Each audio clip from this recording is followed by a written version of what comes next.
බුද්ධං සරණං ගච්ඡාමි ධම්මං සරණං ගච්ඡාමි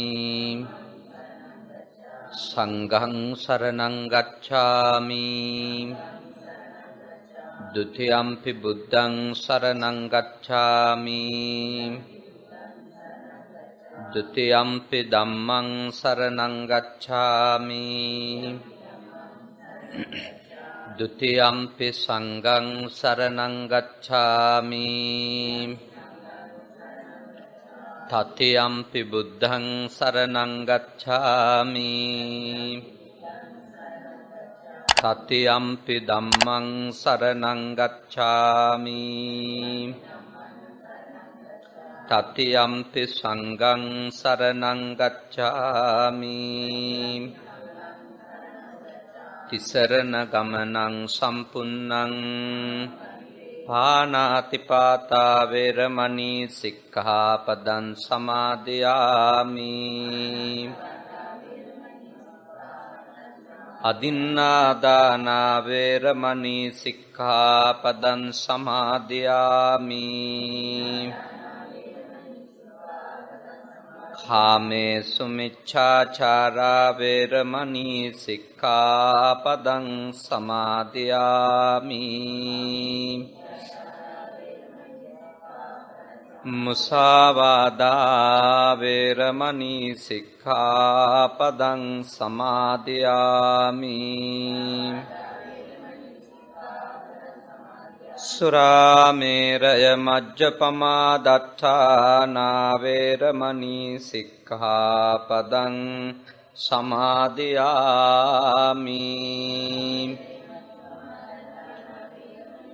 අප්පමාදේන සම්පාදේත සමන්ත චක්කවාලේසු අත්‍රා ගච්ඡන්තු දේවතා සද්ධම්මං මුනි රාජස්ස සුනන්තු සග්ග මොක්කදං ධම්මස්සවන කාලෝ අයං බදන්තා ධම්මස්සවන කාලෝ අයං බදන්තා ධම්මස්සවන කාලෝ අයං බදන්තා නමෝ තස්ස භගවතෝ අරහතෝ සම්මා සම්බුද්දස්ස නමෝ තස්ස භගවතෝ අරහතෝ සම්මා සම්බුද්දස්ස නමෝ තස්ස භගවතෝ අරහතෝ සම්මා සම්බුද්දස්ස කන්තේච සෝවචස්සතා සමනානං ච දස්සනම් කාලේන ධම්ම සාකච්ඡා ඒතං මංගල මුත්තමං තීති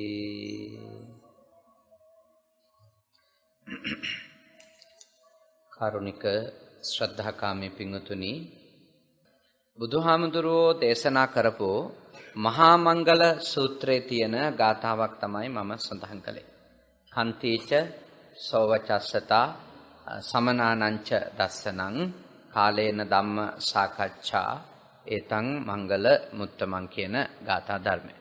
කන්ති ඉවසීම, සෝවචස්සතා කියලා කිව්වේ කීකරුකම ඊළඟට සමනානංච දස්සනං ශ්‍රමණයින් වහන්සේලා දැකීම, කාලේන ධම්ම සාකච්ඡා සුදුසු වෙලාවල් වල දහම් සංවාදවල නියැලීම ඒතං මංගල මුත්තමං මේ දේවල් තථාගතයන් වහන්සේ වදාලා උතුම් මංගල ධර්ම කියලා.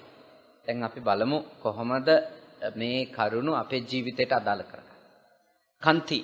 කන්ති කියන වචනේ ඔබ අහලා තියෙනවා පාරමිතා ගැන අහනකොට නේ. දස පාරමිතා ගැන අහද්දී ඔබ අහලා තියෙනවා බෝධිසත්වයන් වහන්සේ කන්ති කියලා පාරමිතාවක් සම්පූර්ණ කරා කියලා. කන්ති පාරමිතා. කන්ති කියලා කිව්වේ එතන ඉවසීම කියන එක. ඉවසීම බෝධිසත්වයෝ පුහුණු වෙලා තියෙනවා පාරමී ධර්මයක් විදිහට. හැබැයි ඒක පියවර තුනකින් ඉවසීම පුහුණු වෙලා තියෙනවා. කන්ති පාරමී, කන්ති උපපාරමී, කන්ති පරමත්ත පාරමී. කන්ති පාරමී, කන්ති උපපාරමී, කන්ති පරමත්ත පාරමී. ඒ කියන්නේ පියවර තුනකින් ඉවසීම පුහුණු වෙලා තියෙනවා.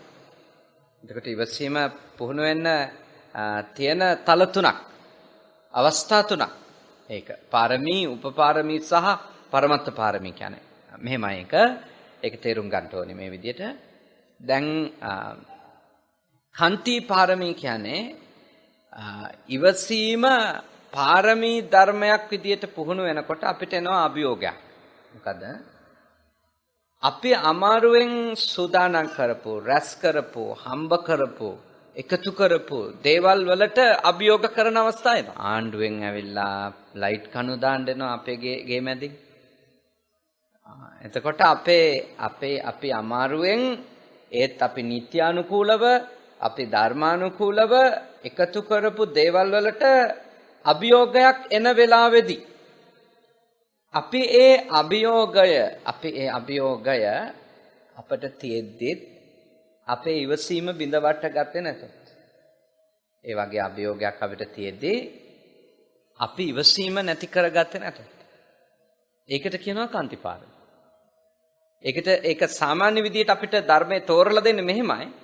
අප සතු දේවල් පරිත්‍යාග කරමින්, අප හම්බ කරපු දේවල් අතහරිමින්, පූජා කරමින් කවුරු හරි කෙනෙක් ඉවසීම පුහුණු වෙනවා නම් ඒකට කියන්නේ කාන්තිපාරමී කියලා. ඇත්තට මෙතන පරිත්‍යාග කරමින් කියන්නේ මොකක්ද? ඒවට අභියෝගයක් එන වෙලාවේදී ඒ අභියෝගය අපි එහෙම බාර ගන්නවා. ඒ ඉවසීම නැති කරගන්නේ නැහැ. ඒක අමාරු දෙයක්. අපිට ඉවසන්න පුළුවන් වෙලා තියෙන්නේ ඇත්තටම කියනනම් අපේ දේවල් වලට අභියෝග නොවන තාක්කල් විතරයි. හැබැයි ඇත්තටම අපිට ඉවසිල්ල තියෙද කියලා බලා ගන්න නම් මොකද වෙන්න ඕනේ? අපිට අභියෝගයක් එන්නම ඕනේ. නැත්නම් අපිට ඉවසිල්ල තියෙද නැද්ද කියලාවත් බලා ගන්න විදියක් නැහැ. අපේ දේපල වලට අභියෝගයක් එන්න ඕනේ. අපි දුක් මහන්සියෙන් අම්බ කරපුවා නේද? දානය මොනවා හරි දේවල් ටිකක් තියෙන ටික ඒ ටිකට කවුරු හරි කෙනෙක් අභියෝග කරත් එහෙම අන්න එතකොට අපට බලා ගන්න පුළුවන් අපිට පුළුවන් දෙයක් ඉවසන්න. දැන් ඔබට පැහැදිලි වෙන්න ඕනේ කන්ති පාරමී යනුකම. දැන් උපපාරමී කියන්නේ ඔයිට වඩා ටිකක් ඉහළ තලයක්. දැන් අපි හම්බ කරපු එළියෙන් අපිට රැස් කරපු දේවල් වලට ප්‍රශ්න එනකොට අපේ ද්වේෂය, ක්‍රෝධය අවදි වෙනවා. ඒ වගේ තමයි ඊට වැඩිය ලොකු නවිවසිල්ලක් අපිට එනවා ඇඟට අත තියන්නව නේද? අපේ අතපයට හානි කරන්නව, අපේ ලේ හොල්ලන්නවොත්, අපේ ඔළුව පලන්නවොත්, ඒ කියන්නේ අපේ ශරීරයට අයිති කොටස් වලට යම්කිසි ආකාරයකට හානියක්, අභියෝගයක් කවුරු හරි කරන්න ආවොත් අර දේපල වලට අභියෝග කරනවට වඩා ඒක අපේ මනසට දැනෙන එකද නැද්ද? දැනෙන එකක්. අපිට රිදෙන එකක්. අපි ඇවිස්සෙන එකද නැද්ද? අපි ඇවිස්සෙන එකක්. අන්නේ වෙලාවෙදිත් අපි අයහපත් ක්‍රියාමාර්ගයකට නොගිහින්, අපි අයහපත් හැසිරීමකට නොගිහින් අපේ ඉවසීම පවත්ව ගත්තොත් ඒකට කියනවා කන්ති උපපාදන. ඕකට කියනවා ශරීර අවයව දම් දෙමින් වුවද ඉවසීම පුහුණු වීම. හැදින්නේ කන්ති උපපාරමී කියන්නේ ශරීර කොටස් පරිත්‍යාග කරමින් වුවද, ශරීර කොටස් අතහැරෙද්දී වුවත් ඉවසීම පුහුණු වීමට කියනවා කන්ති උපපාරමී. ඒක අර දේපල ධනය ධාන්‍ය අතහැරිනවට වඩා අමාරු එකක්. ඊට පස්සේ බරපතලම එක. ඒ කියන්නේ ඉවසීමේ උපරිමය. පරීක්ෂාවට ලක් වෙන්නේ අපේ ජීවිතයට අනතුරක් එන වෙලාවටනේ.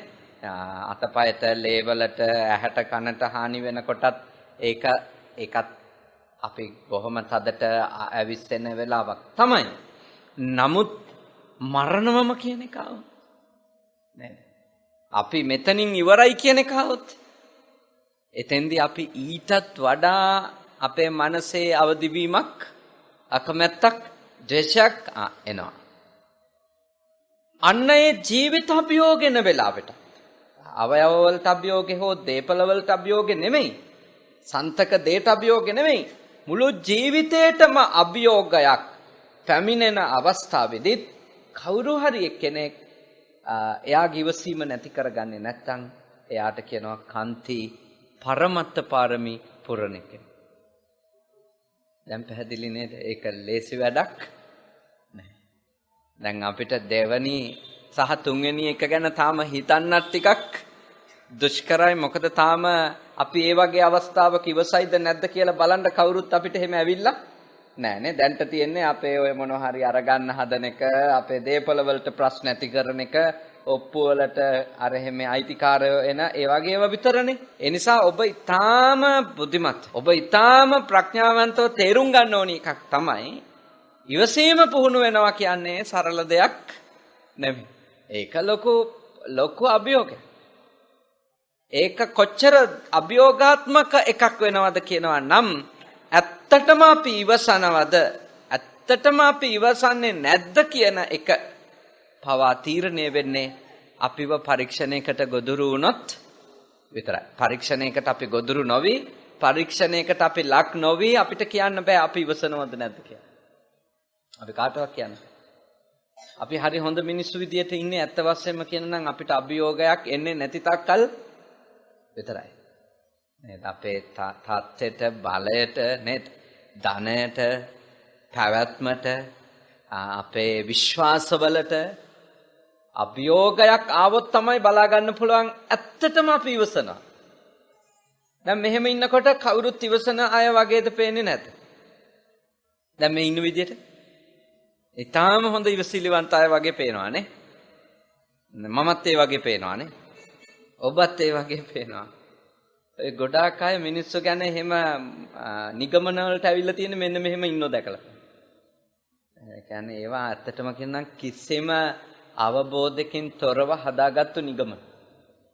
කිසිම නුවණකින් තොරව ආපු නිගමනනේ. මිනිස්සු සංස්කෘතික වැඩවලදී ඉන්න විදිය සහ ඇත්ත ප්‍රශ්නවලදී ඉන්න විදිය එකක්ද? නෑ, දෙකක්. සම්පූර්ණයෙන් දෙකක්. සම්පූර්ණයෙන් දෙකක්. මිනිස්සුන්ගේ ඇත්තම ස්වභාවය එළියට එන්න නම් එයාට ඇත්තම අභියෝග එන්නත් ඕනි. ඒකයි බෝධිසත්වයෝ ඇත්තම අභියෝගෙන තැන්වලදී පුහුණු වුණා. නෑ, අභියෝගේ කොච්චර බලගත් එකක් වුණත් මගේ මූලික මනෝභාවයේ වෙනසක් වෙන්නේ නෑ කියන්නේ. ඒක තමයි කාන්ති පාරමී, කාන්ති උපපාරමී, කාන්ති පරමත්ත පාරමී. භෞතික දේට අභියෝග ආවත්, කයේ කොටස් වලට අභියෝග ආවත්, මුළු ජීවිතේම නැති වෙන මට්ටමේ අභියෝගයක් ආවත් අපේ ඉවසීම බිඳවට ගන්නේ නැත්තම් අන්න එතෙන්ට කියනවා ඒ පාරමිතා ධර්ම ආකාර 3කින් වඩනවා කියලා. ඕකනේ කියන්නේ අර 10ක් තියෙනුනේ පාරමී. ඔය 10 ඔය ආකාර 3ට වඩනකොට කීයයිද පාරමී 30ක්. සමතින් සත් පාරමී පිරුවා කියලා කියන්නේ. පාරමී 30ක් වෙන්නේ පාරමී 10යි. හැබැයි වඩන පුහුණු වෙන ආකාරය අනුව 30යි. පාරමී ලෙස පුහුණු වෙද්දී, උපපාරමී ලෙස පුහුණු වෙද්දී, පරමත්ත පාරමී ලෙස පුහුණු වෙද්දී ඔක්කොම පාරමී කීයක් වෙනවද? 30ක් වෙනවා. පාරමිතා 30ක් වෙනවා. ඉතින් ඒ පාරමී බෝධිසත්වයෝ පුහුණු වෙච්ච. දැන් අපි බුදුහාමුදුරුවෝ අනුගමනය කරනවා නම්, බුදුහාමුදුරුවෝ සරණ යනවා නම් අපිත් ශ්‍රාවකයෝ විදියට ඉවසීම ප්‍රගුණ කරන්න ඕන. ඉවසීම ප්‍රගුණ කරගන්න. හැබැයි මම ඔබට යෝජනා කරනවා ඔබ ඉවසීම ප්‍රගුණ කිරීම යනු මොන හේතුවක් නිසාවත් කල්මැරීම කියලා අවබෝධ කරගන්න එපා. ඉවසීම ප්‍රගුණ කිරීම නම් ඔබගේ නොහැකියාව නිසා ඔබට හැකියාව ලැබෙනකම් බලා ඉඳීමක් ඉවසීම නෙමෙයි. තේරෙනවද ඒ කාරණේ? එක වෙන වාක්‍යයක් අර කාරණා තුන නෙමෙයි මේ. මේ ඒකේ තව එක පැත්තක්. මොකද ඉවසීම යනු කල්මැරීම නොවේ. මේ තමයි වාක්‍යයක් විදිහට කියන්නේ. දැන් බොහෝ වෙලාවට අපේ දුර්වල අයට නේ, දුර්වල අය බලවත් අයත් එක්ක හැප්පෙන්න ගියොත් අපි මොකද කියන්නේ? ඔයා ඉවසන් ඉන්න. කියනවද නැද්ද? කියනවා ඔයා ඉවසන් ඉන්න. ඔයා ඔය මිනිහත් එක්ක රණ්ඩු හදාගන්න යන්න එපා. ඔයාට පුළුවන් ද ඔය මිනිස්සයා එක්ක හැප්පෙන්න. ඔයා බය වෙන්න එපා. ඔයා බය වෙන්න එපා. කොකාට 7 වාරයක් ආවොත් කාටද? තිත්තයටත් වාරයක් එයි. ඔයා ඉවසන් ඉන්න. එහෙම අපි කියනවානේ නේ. මම එතකොට ඔබෙන් අහනවා මෙහෙම ප්‍රශ්නයක්. තිත්තයා කරන්නේ ඉවසීමද කල්මැරීමද? කල්මැරීම. එතකොට අරයට අපි පුහුණු වෙන්න කියන්නේ ඉවසීමද කල්මැරීමද? කල්මැරීම. එතකොට එයාගේ අවස්ථාව ආවට පස්සේ එයා සහ ඒ කියන්නේ අපි කියමුකෝ තිත්තයාගේ වාරය ආවට පස්සේ තිත්තයාගේ හැසිරීම කොකාගේ හැසිරීමට වඩා යහපත් වෙයිද? නෑ. යහපත් වෙන්නේ නෑ. එතකොට එයා ඉවසීමක් වැනි උතුම් ධර්මයක් පුහුණු වෙච්ච කෙනෙක්ද? නෑ. පැහැදිලිද? ඒ කියන්නේ අපි කාටවත් හරි නොකිව යුතුයි ඔයාට අවස්ථාව වෙනකන් ඉවසන්න. ඒක ඉවසීම නෙමෙයි. ඒකට කියන්නේ කල් ගැනීම. වේලාව ගැනීමනේ. ඇත්තටම කිව්ව කපටි වීම. ඇත්තටම කිව්ව කපටි වීම. අපි ගොඩාක් වෙලාවට පුහුණු වෙලා තියෙන ඉවසීමට වඩා කපටි වීම. කපටි වීම. සල්ලි නැති අය කල් මරනවා. මම සල්ලි හම්බ වෙච්ච දවසක බලා ගන්නවා. නේ? වෙන බලය නැති අය කල්පනා කරනවා මටත් එයිනේ අවස්ථාව. එතකොට සමහර විට එයාට අවස්ථාව වෙන්නේ අනිත් එක්කෙනා ලෙඩවීමෙන් නම්. එතකොට ඒ අවස්ථාවේ එයා සතුටින් පිළිගන්නේද නැද්ද? අනිත් එක්කෙනාගේ රෝගී බව. මෙයාගේ බලය හම්බ වෙන හේතුව නම් මතු පිටින් කියයිනේ. මතු පිටින් කියන්නේ ඔයා ලෙඩ වෙච්ච එක මට හරි දුකයි කියලා. හැබැයි යටි හිතින් සන්තෝෂ වේද නැද්ද? දැන් සල්ලි වල හයිය ඉවරයි වගේ කියනවානේ. කෝ අර ඉස්සර තිබිච්ච කට අහනවානේ. අහනවා අපි හිතින් අහනවා. කටින් එළියට දැම්මේ නැතත් හිතින් අහන ඔය වුණා මදි. ඔය පටන් ගත්ත විතරයි. එතකොට අපි ඇත්තටම මේ ලෝකේ වැඩිපුරම මිනිස්සු කළා තියෙන්නේ මොකද්ද? වැඩිපුරම කළා තියෙන්නේ කල් මරන. වැඩිපුරම මිනිස්සු කරලා තියෙන්නේ කල් මරන. ඒගොල්ලෝ ඉවසලා නෙමෙයි ඒගොල්ලෝ කරලා තියෙන්නේ කල් මරන එක කියලා තේරෙන්නේ එයාලට බලය හම්බෙච්ච දවසට. බලය හම්බ වෙනකම් බලන් ඉන්න අයට පේන්නේ එයා බෝධිසත්වයෙක් වගේ. සාන්තුවරියක් වගේ කියනවානේ. එහෙම කියනවනේ නේද? අර කතෝලික මේ මිනිස්සුන්ගේ ආගම්වල ඉන්නේ සාන්තුවරියෝ නේ. දැන් බෞද්ධයොත් කතෝලිකයෝ එක්ක ඉඳලා ටිකක් පුරුදු වෙලානේ තියෙන්නේ. දැන් බෞද්ධයොත් සමහරවිට මට කියන ඇහිලා තියෙනවා. බෞද්ධයෝ කියන එයා සාන්තුවරයෙක් වගේ. නේ?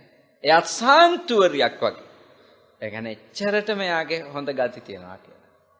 නමුත් ඇත්තම කාරණේ එයාගේ ඇත්තම ස්වභාවය බලා ගන්න නම් එයාට අභියෝගයක් එන්නම ඕනේ. අභියෝගාත්මක වෙලාවෙදි එයාට ඊටාම අයහපත්ව හැසිරෙන්නට පුළුවන්කම තියෙද්දි ඒත් එයා ඒ හැසිරීමේ තියෙන අයහපත් බව වටහාගෙන අවබෝධ කරගෙන තේරුම් අරගෙන එවැනි අකුසල සිතක් මත පදනම් වෙලා මම කොච්චර බලය තිබුණත් ක්‍රියාත්මක වෙන්න හොඳ නැහැ කියන ගැඹුරු ඥානයේ හින්දා කවුරු හරි කෙනෙක් අයහපත් නොවි ඉන්නව නම් අන්න ඒකට නම් අපි කියනවා කොමක්ද? ඉවසීම. ඒක තමයි ඉවසීම. එතකොට ඉවසීම ඇත්තටම දැකගත හැකේ බලය තියෙන කෙනා ගාව. බලය තියෙන කෙනා ගාවින් තමයි අපට බලා ගන්න පුළුවන් එයා ඉවසනවද නැද්ද. දුර්වල කෙනා කොහොමත් අපට කියන්න අමාරු ඉවසනවා. එයා ඉවසනවද එයා කල් මරනවද කියලා දන්නේ එයා විතරයි. සමහරට ඉවසනවා ඇති. සමහර විට බොහෝ විට වෙන නැත්තේ මොකද්ද? කල් මැරීම. බොහෝ විට වෙන නැත්තේ කල් මැරීම. ඒක අපිට නිශ්චිතව කියන්න බෑ මෙහෙමමයි කියලා. නමුත් අපිට උපකල්පනය කරත හැකි එයාට තාම බලය නැහැ, එයාට තාම අවස්ථාව නැහැ, එයාට තාම හැකියාව නැහැ. ඒ නිසා එයා එහෙම ඉන්නවා. සරලව ගමුකෝ. මේ පුතාලා 5 දෙනෙක් ඉන්නවා නේ. මේ චූටි පුතාලා 5 දෙනෙක් ඉන්නවා. දැන් මේගොල්ලෝ මෙතන දඟලන්නේ නැතුව එහෙම ඉන්නේ ලස්සනට. දඟලන්න ආස නැති හින්දාද දඟලුවොත් ප්‍රශ්නයක් වෙයි කියලා හිතේ. මොකද ඒක? නේද? බණීද දන්නේ නේද? ගහයිද දන්නේ නැහැ නේද පුතා? ඒ නිසා දැන් ඔයගොල්ලෝ හොඳට ඉන්නවා. මේ ඉඳීම ඕනිම වෙලාවක වෙනස් වෙන්න තියෙන ඉඩකඩ වැඩි. ඒගොල්ලන්ට තේරුනොත් එහෙම ටිකක් වෙලා යනකොට නෑ මෙතන එහෙම බනින පාටක් නෑ වගේ කියලා. නේද? මෙතන ටොකවානින පාටක් නෑ වගේ කියලා තේරුනොත් සමහරට ඒගොල්ලන්ගේ ස්වභාවික එක එළියට එනවා. ස්වභාවික එක තමයි මෙහෙම ඉන්න කැමති නැති එක. හැබැයි දැන් මේ දරුවෝ මෙතන මේ විදියට ඉන්නවා එයාලගේ නොහැකියාව ඇති. ඒක ලොකු ඉවසීමක් ලෙස තේරුම් ගන්න අපිට පුළුවන් කමක් නෑ. ඒක බලයකට මේ වෙලාවේ තියෙන අඩුම මේ මහා පිරිසට යටත් වීමක්. තේරුණාද ඒක? හැබැයි මෙතන ඉන්න වැඩිහිටියෙක් මෙහෙම වාඩි වෙලා ඉන්නේ නේ. මෙතන එක වයස් මට්ටම් වල එක දැනුගත්කම් නේද? නේ ඔබ මෙතන වාඩි වෙලා ඉන්නේ මෙහෙම බිම බයක් ඇතුළේද? නෑ. ඔබ මෙහෙම වාඩි වෙලා නොහිටියොත් ඔබට ප්‍රශ්න ඇති කරනවද කවුරුත්? නෑ. එහෙම කාටවත් ඇති කරන්න බෑ. නමුත් ඔබ වාඩි වෙලා ඉන්නේ. මේ වෙන දේ ගැන අවබෝධය. මේ කරන යහපත් කාර්යයක් මේ වෙලාවේදී අපි එහෙම ඩිස්ටර්බ් කරන්න හොඳ නැහැ කියලා අපි එහෙම නරක විදියට හැසිරෙන්න හොඳ නැහැ. අපි යහපත් විදියට මෙතන ඉන්න ඕනි කියලා ඔබට අයහපත් ලෙස මෙතන හැසිරෙන්න අවස්ථාව තිබුණත් ඔබ මෙතන ඊටාම යහපත් ලෙස සංයමයෙන් ඉන්න. එතකොට ඒ බලය තියෙද්දි යහපත් වීම තමයි සැබෑ ඉවසීම. දුර්වල වෙලාවක යහපත්ව ඉඳීම සමහර විට යහපත්කම නිසා වෙන්න පුළුවන්, සමහර විට නැහැකිකම නිසා වෙන්න. ඒ හින්දා දැන්ට අපේ වැඩි වාර ගානක් අහලා තියෙන ඉවසන්න ඕනි දුර්වල අය කියලා මම යෝජනා කරන ඔබට ඒකේ අනිත් පැත්ත හිතන්න. මොකද ඔබ බලවත් හැම වෙලාවකම ඔබ ඉවසන්න. ඔබ බලවත් හැම වෙලාවකම ඔබ ඉවසන්න. මොකද ඔබගේ ඉවසීම අත්‍යවශ්‍ය වෙන්නේ ඔබ දුර්වල වෙලාවෙදී නෙමෙයි, ඔබ බලවත් වෙලා. ඔබ ඊටාම අයහපත් හැසිරීම් වලට යා හැක්කේ ඔබ කාගේවත් යටත් එක්කෙනෙක් විදියට ඉඳිද්දි නෙමෙයි, ඔබ ඊටාම නිදහස් එක්කෙනෙක් විදියට නේද? දැන් ශහන් මල්ලි නේද? ශහන් මල්ලිට අවුරුදු 20ක් 19ක්. දැන් මේට අවුරුදු අපි කියමුකෝ O level කරනකම් ශහන්ට ගෙදරින් බලපෑම් වැඩි නේද? A level ඉවර වෙනකලුත් සෑහෙන බලපෑමක් තියෙන්න. ඒ කාලේ ශහන්ගේ යහපත් වීම යහපත් වීම පිළිබඳව අවබෝධයක් ඇතුළේ වෙන එකකට වඩා අම්මගෙන් බේරෙන්න බැරි නිසා සහ තාත්තගෙන් බේරෙන්න බැරි නිසා නේ. ඒක තමයි සාමාන්‍යයෙන් ආසන්න වශයෙන්ම ශහන් යහපත් වීම සම්බන්ධව වෙන්න පුළුවන් එක. ආසන්නම. හැබැයි අද වෙනකොට ශහන්ට නිදහසේ එහෙට මෙහෙට යන්න සැලකිය යුතු අවස්ථාවක් අවුරුදු 19 පැන්නම 18 පැන්නම හම්බ වෙනවා.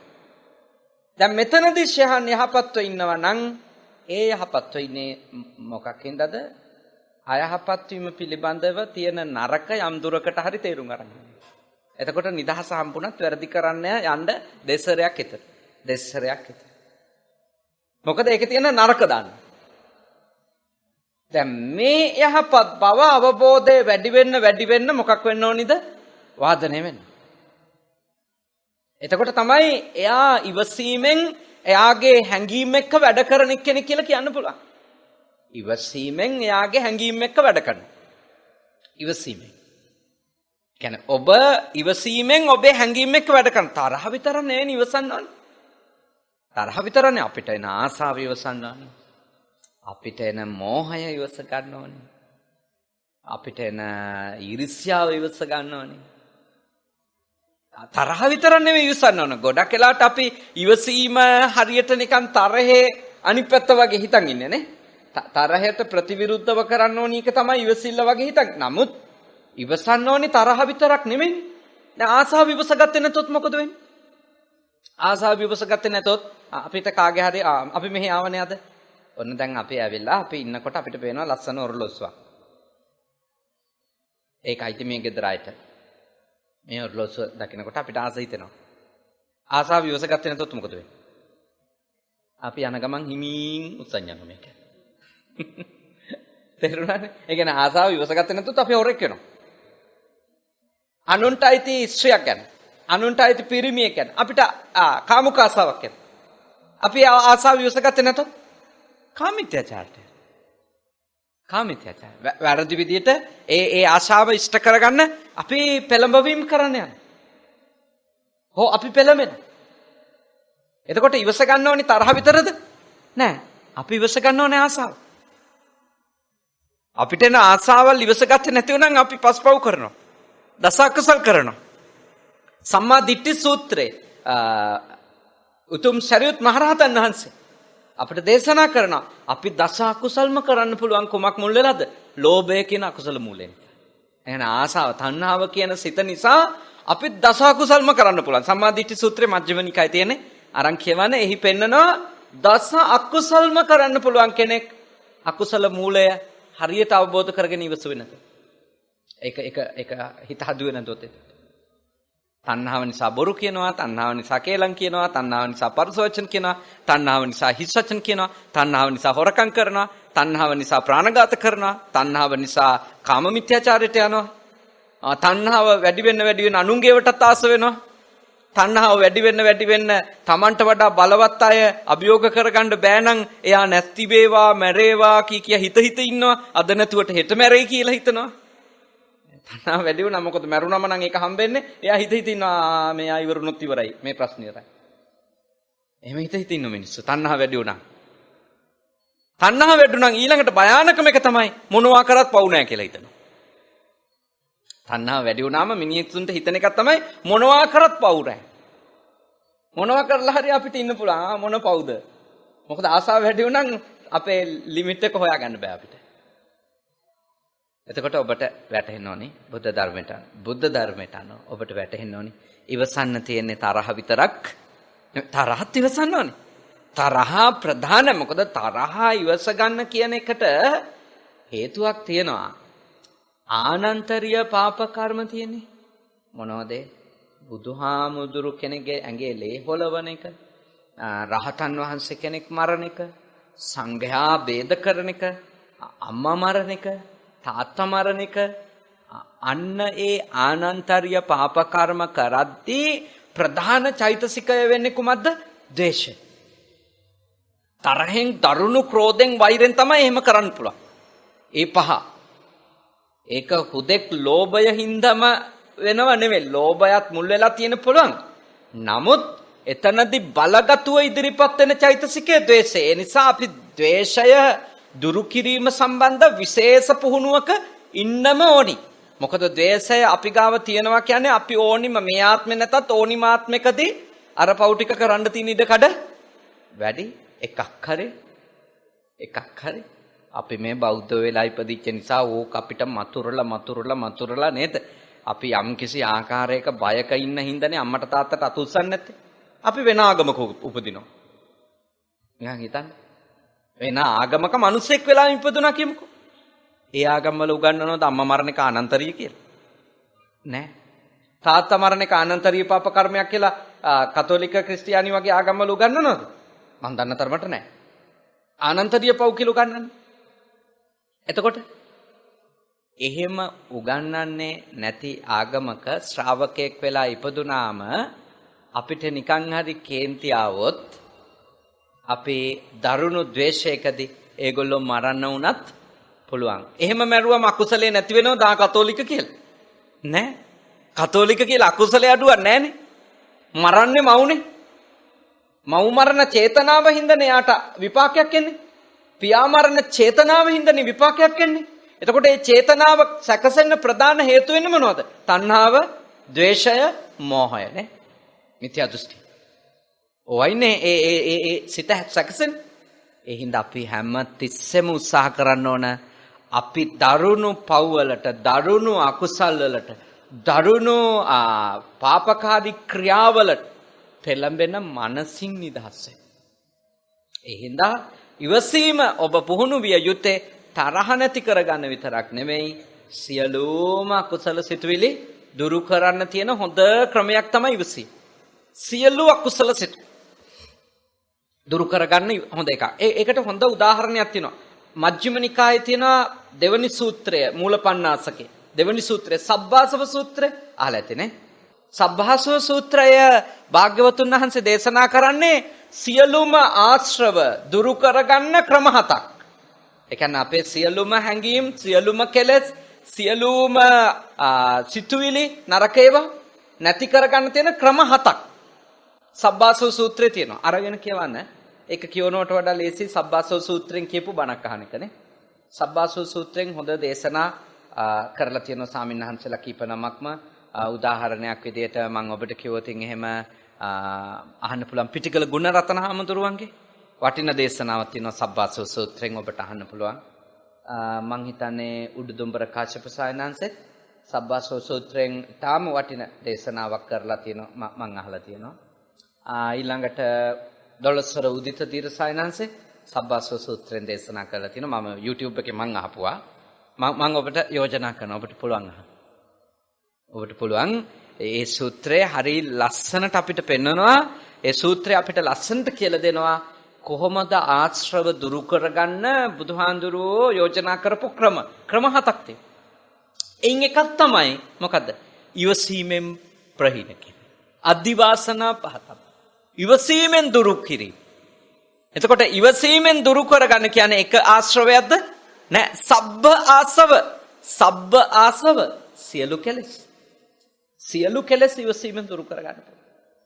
ඒ නිසා ඔබට බලය, ඔබට ශක්තිය, ඔබට අවස්ථාව වැඩි හැම තැනකම ඉවසන්න. බලය නැති වෙලාවෙදී නොඉවසුවා කියන එක එච්චර ප්‍රශ්නයක් නෙවෙයි. දැන් මගේ ගාව පොඩි හාමුදුරුවෝ ඉන්නවා 80ක්. ඒගොල්ලෝ නොඉවසිලිවන්ත වුණා. මට හෝ මගේ වැඩිහිටි ශිෂ්‍යයෙකුට පුළුවන් ඒගොල්ලොන්ව එතනින් අයින් කරන්න. ඒගොල්ලෝ නොඉවසිලිවන්ත වෙනකොට මට හෝ මගේ වැඩිහිටි ශිෂ්‍යයන්ට මම පවරලා තියෙනවා නොඉවසිල්ලෙන් වැඩ කරොත් මේගොල්ලෝ කන්ට්‍රෝල් කරනවා. හැබැයි මම මගේ පන්සලේදී නොඉවසිලිවන්ත වුණොත් මාව කන්ට්‍රෝල් කරන කවුරු හරි ඉන්නවද? නෑ මම ලොකු හමුදුරනේ.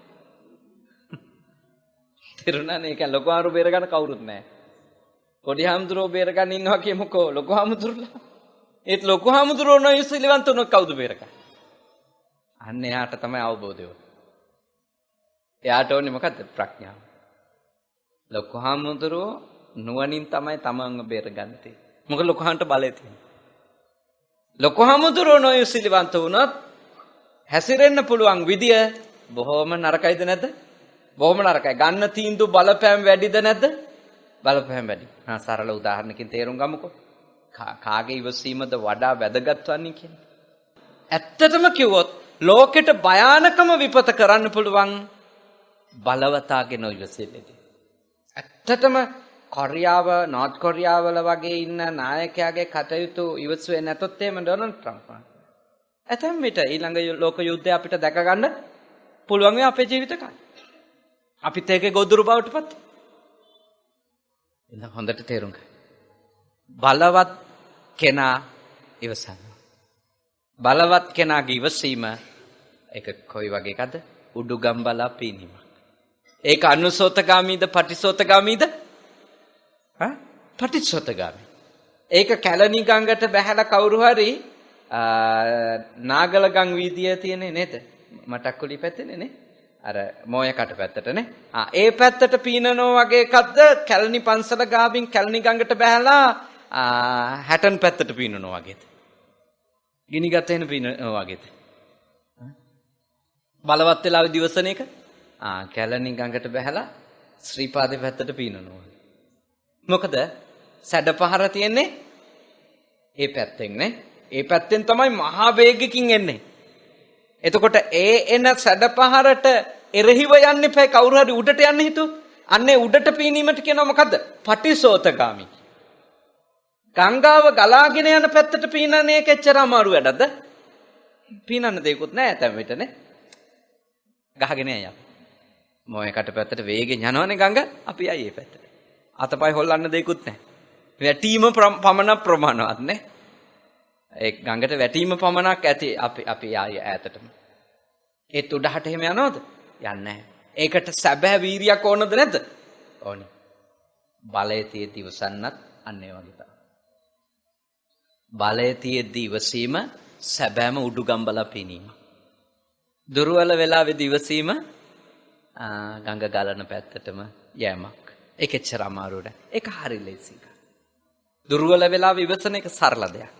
මොකද ඒකට අමුතු වීරියක් ඕනේ නෑ. Taman දුර්වලයි කියලා දන්න එකම ඇතිද මදිද? හොඳටම. ඒ නිසා ඔබ ඇත්තටම ඔබ බලවත් වෙලාවේදී කන්ති කියන ධර්මයේ පොඩි. තැන ඔබයි දන්නේ නේ? වෙලාව ඔබයි දන්නේ. මොකද ඔබ බලවත් වෙලාව කියන්නේ ඔබට නරකම අකුසල් ටික කරගන්න පුළුවන් වෙලාව. නේ තවත් උදාහරණකින් කිව්වොත් ඒක තව තේරෙනවා. දැන් මෙතනදිද අපි ඉවසීම තියාගන්න ඕන ප්‍රාණඝාත නොකරන්න අදරයට කාමර දොර වැහුවට පස්සේ. මధుරෙක් ඇවිල්ලා කනකොට ඔබ ඉවසන්න ඕනේ. මෙතෙන්දිද කාමර දොර වැහුවට පස්සේ. අන්න හරි කාමරේ දොර වැහුවට පස්සේ මොකද හේතුව? හේතුව තමයි එතන ඔබට දැන් නිඳා කරන්න කවුරුත් නෑ කාමරේ දොර වහලා තියෙනවා. ඔබ මధుරව මරණ බව අනිත් අයට පේන්නෙත් නෑ. ඔබට සම්පූර්ණ බලය තියෙද නැත? සම්පූර්ණ බලය තියෙනවා. ඔබ 99%ක්ම මරන්න ඉඩකඩ වැඩිද නැද්ද? වැඩි. දැන් ඒ වෙලාවේ ඔබ අකුසලෙන් වළක්වන එකම හේතුව මොකද්ද? කර්මයයි කර්මඵලයයි ගැන තියෙන අවබෝධින්ද ඉවසන්නේ. දැන් මෙතනදී ඒ වගේ කර්මය කර්මඵලය ඕව හිතන්න ඕනද? මෙතනදී නෑ. මෙතනදී ඔබ ඉබේම පාලනය වෙනවා. මොකද හේතුව? හාමුදුරුවෝ දැක්කොත් හොඳ නෑ. එච්චරයි. ඒ කියන්නේ ඔබව පාලනය වෙන හේතුවක් මෙතන තියෙනවා. ඔබව පාලනය වෙන හේතුවක් මෙතන තියෙනවානේ. හාමුදුරු කෙනෙක්. ඊළඟට ඔබව පාලනය වෙන සිතුවිල්ලක් මෙතන ඇති වෙලා තියෙනවා. සංස්කෘතික සිතුවිල්ලක්. පන්සිල් අරගෙන ඉන්න වෙලාවේ ප්‍රාණඝාත කරන්නේ නැත. බණ අහන වෙලාවේ සත්තු මරන්නේ නැත. සංස්කෘතික සිතුවිලි නේ. ආගමික සිතුවිලි. ඒවයි බලයට දැන් ඔබ යටත්. හැබැයි මේ වෙලාවේ ඔබ නොයිවසුවත් ඔය ටික හින්දා ඔබ මේ වෙලාවේ ප්‍රාණඝාත කරන්නේ නැහැ. ඔබට බලය තිබුණා. ඒක ගහන්න පුළුවන් වුණාට ගහන්න වෙන බලයකට ඔබ යටත්. හැබැයි ඔබ එවැනි බලයකට යටත් නැති වෙලාව තමයි පුද්ගලික වෙලාව. තනියෙන් ඉන්න වෙලාව නේ. තනියෙන් ඉන්න වෙලාව. කාමර දොර වහපු වෙලාව. ඒ වෙලාවේදී ඔබ ප්‍රාණඝාතයක් කරන්නේ නැතුව ඉන්නවා නම් ඒකට හේතුව තමයි ඔබ ඒක අයහපත් බව තේරුම් අරගෙනද නැද්ද? තේරුම් අරගෙන. ඒක කරන්න. මොන තත්ත්වය ඇතුළේවත් ඒක කරන්නේ නැහැ. මොකද ඒක ඔබ අයහපත් කියලා පිළිගන්නවා.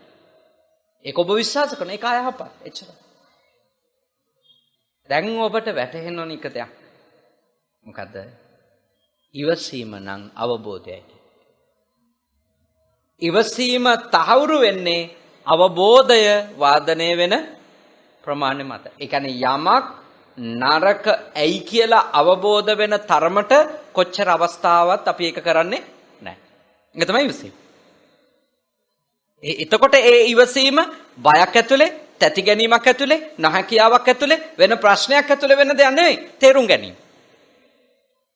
තේරුම් ගත්ත අය කොච්චර අවස්ථා යෙදුනත් ගැටෙන්නේ නැහැ.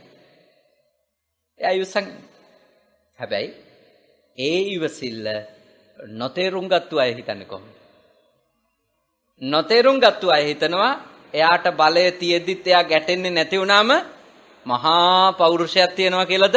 කිසිම පෞරුෂයක් නැහැයි කියලාද? කිසිම පෞරුෂයක් නැහැයි කියලා නේ. එහෙම කොන් කරන. ඒ නොතේරුම් ගත්ත මිනිස්සුගේ. ඒගොල්ලෝ හිතනවා බලය තියෙන මිනිහා ගැටෙන්න ඕන. ඒගොල්ලෝ එහෙම හිතනවා. බලය තියෙන වෙලාවේ ඇයි නොගැටින්නේ කියලා. ඒත් බලය තියෙන මිනිහා ශිෂ්ට මිනිහෙක් නම් තමයි ගැටෙන්නේ. බලය තියෙන මිනිහා අවබෝධයෙන් ඉන්න මිනිහෙක් නම් එයා ගැටෙන්නේ. ඒක අනුවණයට තේරෙන කාරණයක් නෙමෙයි. එයා හිතන්නේ බලය තියෙන වෙලාවේ රණ්ඩු වෙන්න. මොකද චූටි කාලේ ඉඳලා බහුතරයකට උගන්වලා තියෙන්නේ ලොකු උණන් අව පුළුවන්. නේද? එහෙමනේ උගන්වන්නේ නේද? ගොඩාක් ඒවා ලොකු උණන් පුළුවන්. දැම්ම ඔයාට බෑ.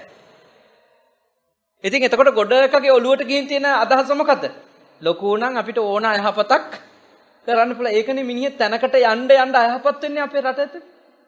මේ පොඩි කාලේ හොඳට තැනකට ගියපු නැති කාලේ හරි සීලාචාරව ඉඳපු මිනිස්සු තැනකට ගියපු ගමන් අසීලාචාර වෙනව දැකලා තියෙද? දැකලා තියෙනවානේ. මේ හොඳට ඉඳපු ප්‍රාදේශ සභා මන්ත්‍රී කෙනෙක් උනන් දඟලන හැටි බලන්න. නිකම් පහකට වැඩක් ඇති තනතුරක් යන්නේ. ප්‍රාදේශ සභා මන්ත්‍රී කොහොමද දඟලින්නේ? හැමෝම නෙමෙයි. අපි දකින්නනේ.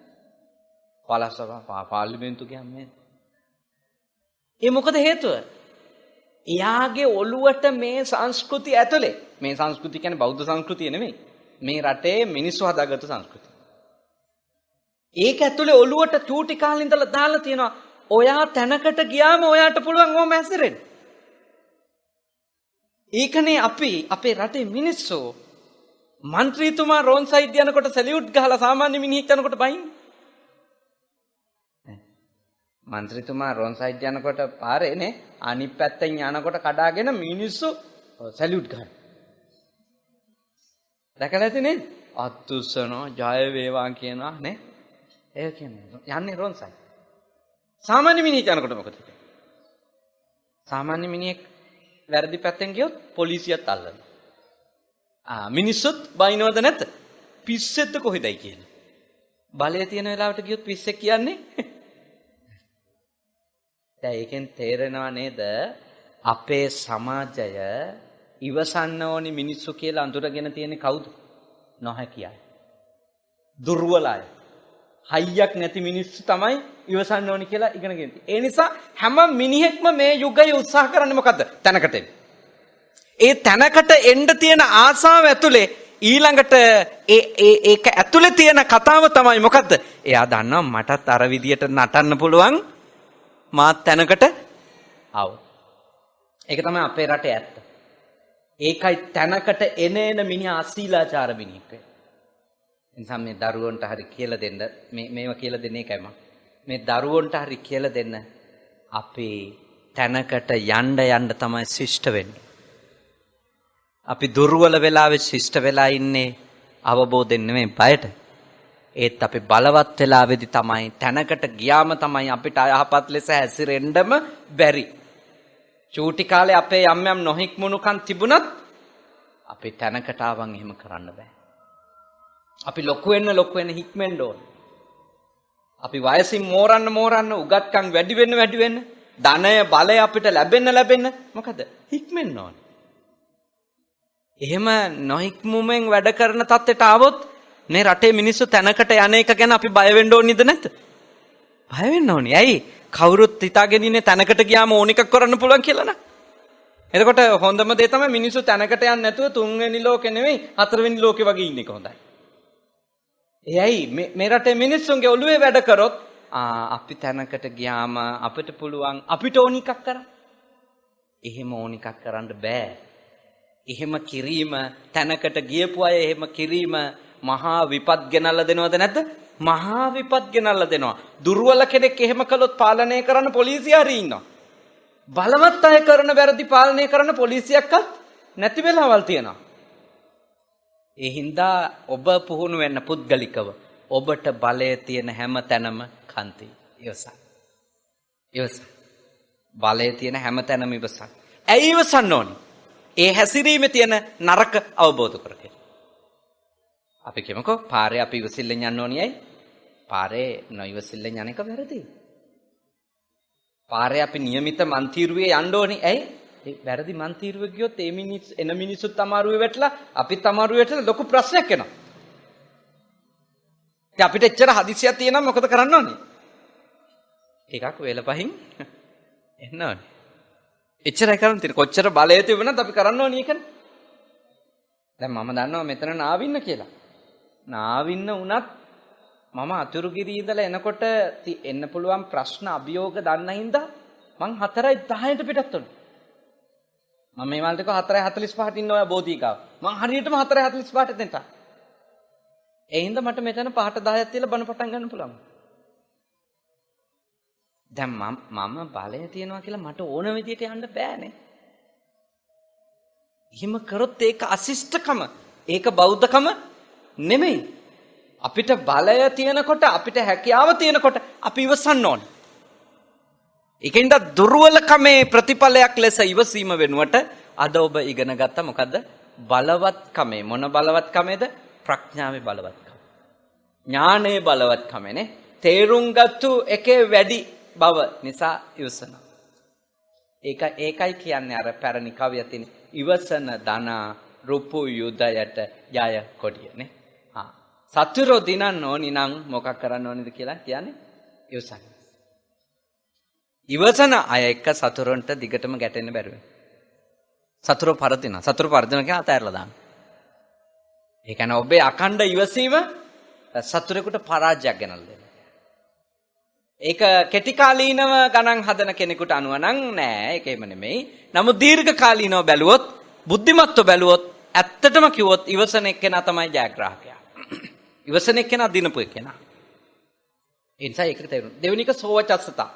දෙවෙනි එක සෝවචස්සතා මම ඒක විනාඩි 5න් කියලා මගේ පැය ඉවරයි බණ නිම කරනවා. සෝවචස්සතා. සෝවචස්සතා කියන්නේ කීකරුකම. කීකරු භාවය. දැන් සාමාන්‍යයෙන් කීකරු වෙන්න කියන්නේ අපේ ළමයින්ට කියනවා නේ. පුතාලට කියනවා නේද කීකරු වෙන්න කියලා. අම්මට කීකරු වෙන්න, තාත්තට කීකරු වෙන්න, ගුරුවරුන්ට කීකරු වෙන්න. එහෙම වෙන්න ඕනේ. කීකරු වෙන්න ඕන. අපි ඉගෙන ගන්න කාලේ කීකරු වීම අනිවාර්යයිද නැද්ද? අනිවාර්යයි. අනිවාර්යයි. මොකද අපිට සමහර තේරෙන්නේ නැති ඒවා අම්මන්ට තේරෙනවා. තාත්තට තේරෙනවා. ගුරුතුමා දේවල් තේරුම් අරන් ඉන්නේ. අපිට හොඳ නැති ඒවා තමයි පයි කියන්නේ. හොඳ ඒවා තමයි කරන්න කියන්නේ. එතකොට අපි වැඩි හිටියට, ගුරුවරයාට, ස්වාමීන් වහන්සේට, අම්මට තාත්තට කීකරු වෙන්න ඕනද නැද්ද? කීකරු වෙන්න ඕන. ඒකෙන් කියනවාද කීකරු බව කියන එක පුහුණු වෙන්න තියෙන ළමයි විතරයි කියන්නේ. නෑ. වැඩි හිටියෝ වෙච්ච අපිත් කීකරු වෙන්න. අපිත් කීකරු වෙන්න. මොකද ඔබේ ගාව ධර්මයට විනයට කීකරු කමක් නැති වුණොත්, ගුණ යහපත්කම් වලට කීකරු වීමක් නැති වුණොත්, ළමයින්ට වඩා භයානක වැරදි කරන්න පුළුවන් කවුද? වැඩි හිටියෝ. අර ඉවසීම වගේමයි නේ. ඉවසීම වගේමයි. දැන් අපිට බලය, හැකියාව, තනතුරු, ධනය මේ ඔක්කොම තියෙද්දී අපි නීතියට අකීකරු වුණොත්, අපි සම්ප්‍රදායට අකීකරු වුණොත්, රීතියට අකීකරු වුණොත් නේ. මේ අකීකරුකම අපිට පළවෙනියටම විනාශ ගෙනල්ලා දෙනවා. ඊළඟට අපි නිසා තව පිරිසකටත් විනාශයක් වෙනවා. ඒ නිසා කවදාකවත් හිතන්න එපා කීකරු වෙන්න තියෙන පොඩි අයට ලොකු අයට කීකරු වෙන්න දෙයක් නැහැ කියලා. පොඩි අය ලොකු අයට කීකරු වීම ඇත්තටම කිව්වොතින් මේ බය නැහැ. ඇත්තටම කිව්වොත් බය. යටත් වෙයි. ඒක නිවැරදි කීකරුකමක්. සැබෑ කීකරුකම නම් යමක් අයහපත් බව අවබෝධ කරගත්තට පස්සේ දිවිහිමියෙන් මැරෙන තුරා ඒ දේ නොකිරීමයි. සැබෑ කීකරුකම නම් යමක් යහපත් කියලා අවබෝධ කරගත්තට පස්සේ ඒ දෙය ජීවිතේ පුරාම කිරීමයි. අකුසලයේ ලෙස අඳුරගත්ත මේකෙන් වෙන්වීමත් කීකරුකම, කුසලයේ කියලා අවබෝධ කරගත්තට පස්සේ ඒ තුල දිගටම පුහුණු වීමත් කීකරුකම. එතකොට කීකරු වෙන්න වයසක් තියනවද? නෑ. 87 දිත් අපේ උපාසිකාවට කීකරු වෙන්න තියෙනවා. මොකටද? සබ්බ පාපස්සා කරනන්නේ. සියලු පව් නොකර ඉඳීමට කීකරු වෙන්න. කුසලස්ස උපසම්පදා. කුසලයන් දියුණු කරා. සමාධි තත්වයන් ඇතුළු කුසලයන් දියුණු කරන්න හිත කීකරු කරන්න. ඒ කුසල මාර්ගයට කීකරු වෙන්න බෑ. කීකරු වෙන්න. ඊළඟට සචිත්ත පරියෝදපණං. හිත දමනය කර ගැනීමේ වැඩපිළිවෙලටත් ප්‍රඥාවටත් කීකරු වෙන්න. ඒ කීකරුකම ඇතුලේ ඔය කියන ආධ්‍යාත්මික තල තුනටම යන්න පුළුවන්ද බැරිද? යන්න පුළුවන්. එතකොට වයසක් තියෙද කීකරු වෙන්න? නෑ. 87 දිත් ධර්ම මාර්ගයට කීකරු වුණොත් ධර්ම මාර්ගයේ යෑම නිසා ප්‍රතිඵලයක් එයා ලබා ගන්න. අවුරුදු 100 වුණත් 100 වුණත් බලය තියෙන වෙලාවේ ධර්මයට විනයට කීකරු එක්කෙනාට යහපත් ප්‍රතිඵල හම්බෙනවා. එහෙනම් කීකරු වෙන්න වයසක් නැහැ. පොඩි කාලෙදි කීකරු වෙන්න කියන්නේ ඒගොල්ලන්ට අනිවාර්යයෙන්ම ළමයෙක් විදියට ඉන්න කාලයක් තියෙන අවුරුදු 20ක් වෙනකන් සාමාන්‍ය නීතියෙන් 18ක් වෙනකන් දෙමව්පියන්ගේ යටතේ තමයි දරුවෝ හැදෙන්න ඕනේ. ඒක නීතියනේ. රටෙත් නීතිය එක. ඕනෝනේව කරන්න බෑ. ඕන තැන යන්න බෑ. ඕන විදියට අඳින්න බෑ. ඕන විදියට හැසිරෙන්න බෑ. නීතියෙන් බෑ. එහෙම වැරදි විදියට අවුරුදු 15 දී 16 දී ළමයෙක් හැසිරුණොත් ඇත්තටම ඕන්නම් අම්මලට පුළුවන් පොලිසියට කෝල් කරලා පරිවාසයට දාන්න. ඕන්නම් පුළුවන්. මොකද එහෙම ළමයෙක් පවතින නීතියට ළමයෙකුට අයිති නැති දේවල් භුක්ති විඳින මට්ටමට ගියොත්, පවතින නීතියට පටහැනිව ගියොත්, ඒවට කියන්නේ මොකද්ද? ළමා අපචාර. ළමා අපචාර. දැන් ගොඩක් මිනිස්සුන්ට ළමා අපචාරයි අපයෝජනයි පැටලිලා තියෙනවා. ළමා අපචාර කියන්නේ ළමයෙක් කරන වැරදි. ළමයෙක් පවතින නීතියට රීතියට පටහැනිව වැඩ කරනවා නම් ඒවට කියනවා මොකද්ද? ළමා අපචාර. ඒව කරොත් දඬුවම හම්බෙන්නේ කාටද? ළමයට. ළමා අපයෝජන කියන්නේ මොනවද? වැඩිහිටියෙක් විසින් ළමයෙකුට කරන වැරදි. කායිකව හෝ වෙනත් විදිහකට එයා කරන වැරදි. ඒක තමයි අපයෝජන. ළමයෙක් අපයෝජනය කිරීම අපරාධයක්. ඒක දඬුවම් හම්බෙන එක. ඒ වගේම ළමයෙක් වැරදි ලෙස හැසිරීමත් දඬුවම් ලැබෙන එක. කොටින්ම එයා අම්මා ගාව තියනවද තාත්තා ගාව තියනවද නැත්නම් පරිවාස දෙපාර්තමේන්තුවේ යටතට යවලා පුනරුත්ථාපනයට යවනවද කියන එක තීන්දුව කරන්නේ කවුද? දිසා විනිසුරු. එච්චරට ළමා අපචාර වලට දඬුවම් තියෙනවා. දැන් ගොඩාක් අය අපේ ළමයි දන්නේ නැහැ ඒ තත්ත්වයක් එහෙම තියෙනවා කියලා රටේ. දෙමව්පියෝ දන්නෙත් නැහැ එහෙම නීති තියෙනවා කියලා. ඒව ඇත්තටම දැන් දැනුවත් වෙන්න කාලේ හරි. මොකද හේතුව ළමයින්ට පෙන්වා දෙන්න අවශ්‍යයි. ඒගොල්ලෝ නීතියෙන්ම ගැට ගැහිලා බැඳිලා ඉන්නවා වැරදි නොකර. අවුරුදු 18ක් වෙනවා. 18න් පස්සේ සමහර දේවල් නිදහස්. සමහර දේවල් වලට අවස්ථාවක් තියෙනවා. ඊට පස්සේ ඉතින් යාට දේවල් තේරලා තියෙන්න බෑ. අවුරුදු 18ක් ජීවත් වුණා කියන්නේ නේ දශක දෙකකට ආසන්න කාලයක්. කොහොම නමුත් කීකරුකම කියන්නේ ළමා කාලේදී නම් බයට වෙන එක. හැබැයි වැඩිහිටියෙක් කීකරු වීම කියන්නේ තේරුම් ගන්න. මම පවු නොකර ඉන්නවා නම් ඒකේ අදහස තමයි මොකද්ද? මම ධර්මයට කීකරුයි, විනයට කීකරුයි. හැබැයි ඒ කීකරුකම මගේ ඇවිල්ලා තියෙන්නේ කොහොමද? පවෙහි තියෙන විපාක පිළිබඳව අවබෝධය. පවු නොකර හිටියොත් ලැබෙන ආනිසංස පිළිබඳව අවබෝධය. අනේ අවබෝධය අපේ කීකරුකම සදාකාලික කරනවා. දැන් ආයේ අපිට අපිව කීකරුද නැද්ද කියලා හොයන්න බලන්න කෙනෙක් නැහැ. ඒක බලා ගන්න ඕනේ කවුද? තමන්මයි. මම ධර්මයට කීකරුද? මං විනයට කීකරුද? අවුරුදු 18 පෙන්නත් පස්සේ අපි ගැන බලා ගන්නවා. අපව බලන්න කවුරු බුදුහාමුදුරු බලන් ඉන්නේ නැහැ. වෙන දෙවිවරු කවුරුවක් බලන් ඉන්නේ අපි දිහා. අපි තමයි බලා ගන්න. අත්ත දීපා විහෙරත භික්කවේ අත්ත සරණා න අනඤ්‍ය සරණා. සිංහලෙන් කවියක් කියන්නේ තමා හිසට තමා අතමය සෙවණැල්ල නේ. තමන් බලා ගන්න ඕන තමන් ගැන. ඒක තමයි නියම කීකරුකම. පොඩි කාලේදී අපේ චූටි දූල පුතාලත් හොඳට අම්මා තාත්තා කියන දේ අහන් ඉන්න ඕන. ඊට විරුද්ධ වැඩ කරන්න නැතුව ඉන්න ඕන. එතකොට තමයි හොඳට ඉගෙනගෙන තැනකට එන්න පුළුවන්. තේරුණා නේද? හරි. ඒක තේරුම් ගන්න ළමා කාලේ තියෙන.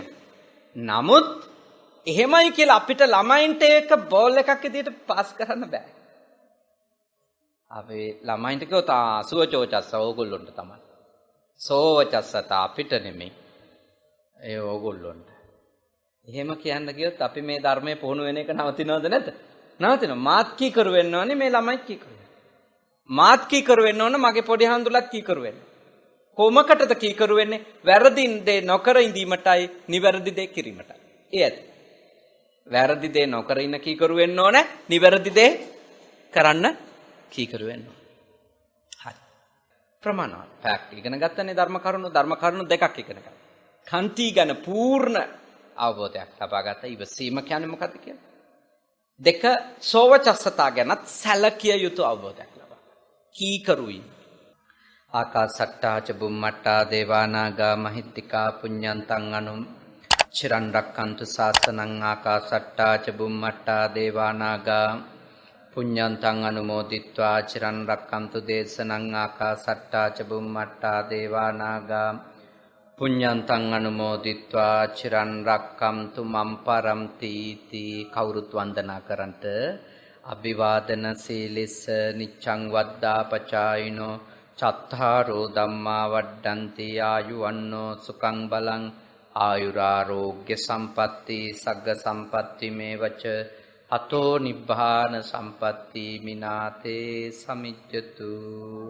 හැම දිනාටම තුනුරුවන්ගේ අනන්ත ගුණ බලයෙන් යහපතක්ම වේවා.